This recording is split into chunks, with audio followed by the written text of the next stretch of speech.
안녕하세요. 가슴과의 종말과 혈관력의 저자 닥터박미스입니다. 여러분, 혹시 이렇게 생각해 보신 적 있으신가요? 암세포는 그냥 조용히 자라다가 어느 날 갑자기 내 몸을 장악한다. 암은 유전이고 내 운명이니까 어쩔 수 없는 거야. 그런데 말입니다. 오늘 제가 이 영상을 준비하면서 가장 많이 느낀 생각은 암세포도 우리 몸속에 살아남기 위해서 굉장히 치열한 노력을 하고 있다는 거죠. 실제로 암세포는 조용하지도 단순하지도 않습니다. 그 존재는 마치 전쟁의 지휘관처럼 치밀하고 전략적입니다. 살아남기 위해서 온갖 방법을 가리지 않습니다. 암은 우리가 모르는 사이에 이미 전쟁을 준비하고 우리의 몸 안에서 수년, 수십 년 동안 침투 작전을 벌이고 있습니다. 암이 막상 그 모습을 드러내게 되면 그 치밀함에 속수무책으로 당하게 되는 경우도 허다하죠. 오늘 우리가 미처 몰랐던 암세포의 전술과 그 치밀한 전술에 맞서 우리가 왜 총력을 다해야 하는지 알려드리겠습니다. 이걸 알게 되면 암이 결코 운 나쁜 세포 돌연변이로만 서민되지 않는다는 것을 이해하게 될 것입니다. 우리가 충분히 대비하면 막아낼 수 있다는 거죠. 암은 단순한 덩어리가 아닙니다. 그건 우리 몸속에서 벌어지는 치열한 전쟁의 중심부입니다. 암세포는 제일 먼저 신호를 교란합니다. 현대전에서 무력화시키는 것과 똑같죠. 통신망을. NK세포와 T세포가 스트레스, 수면 부족, 영양 결핍에 약해져서 제대로 작동하지 않을 때 암세포가 자라기 시작하며 차차 암세포는 면역세포로부터 자신을 효과적으로 은폐합니다. 숨깁니다. 면역세포들이 이상한 세포가 있어 하고 경보를 울리기 전에 암세포는 그 경보 시스템 자체를 망가뜨려 버리죠. 항원을 숨기고 면역세포가 못 알아보도록 위장을 한다는 거죠. 그 다음부터는 위장과 해유의 단계입니다. 면역 억제 세포를 동원해 면역 전체를 마비시켜 버립니다.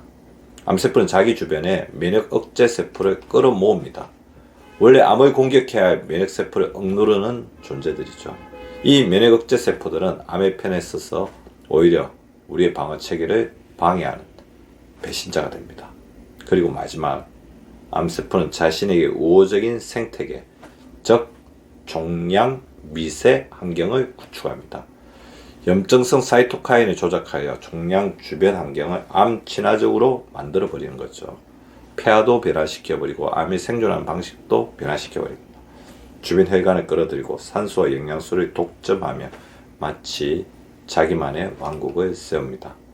암세포는 끊임없이 위장하고 숨고 면역세포를 설득하고 주변 환경을 장악합니다. 이 과정은 때로는 수년, 수십 년간 잠복하며 진행되죠.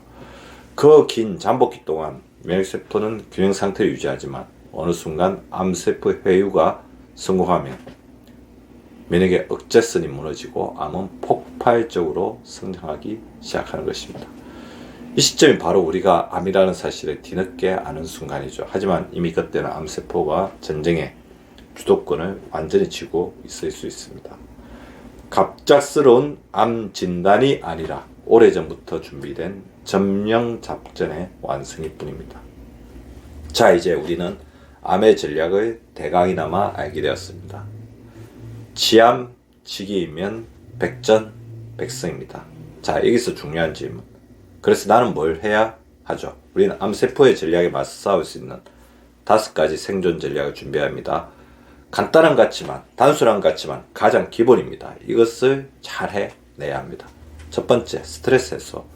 암과의 첫 번째 전선을 효과적으로 차단하는 전략입니다. 만성 스트레스는 코티졸을 상승시켜 면역세포를 무기력하게 만듭니다.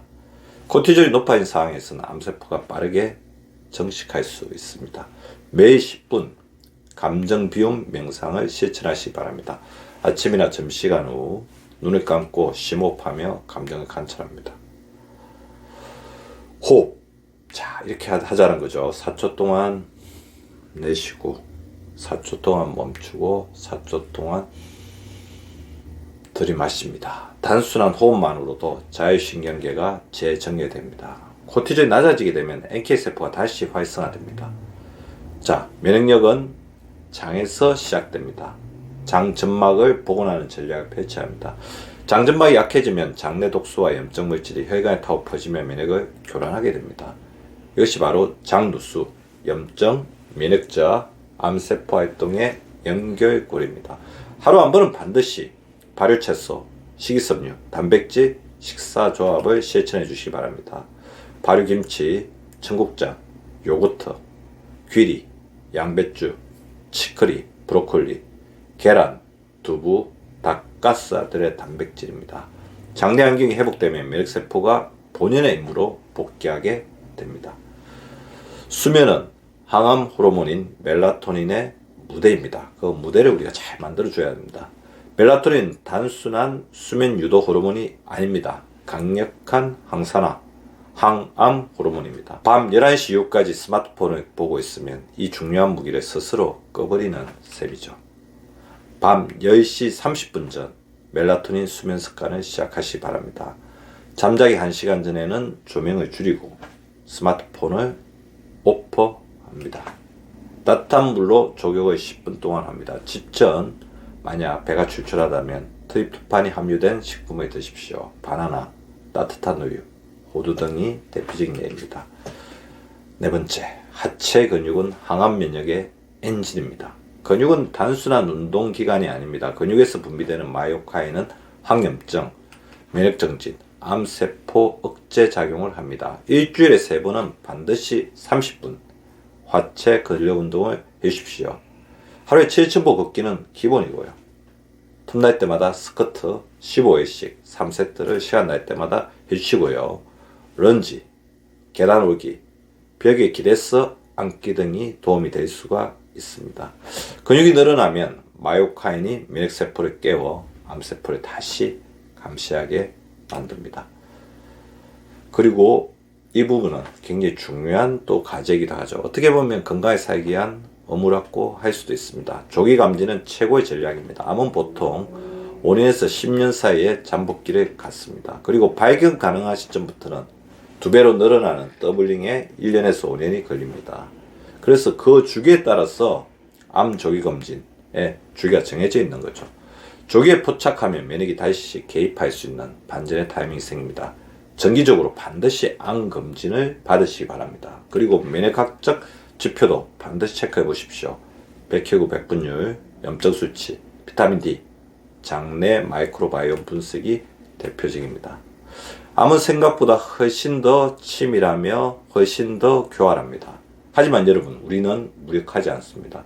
암이 전쟁을 준비하고 있다면 우리는 면역력이라는 정규균, 생활습관이라는 전술, 의학이라는 병참 지원을 통해 맞서 싸울 수 있습니다.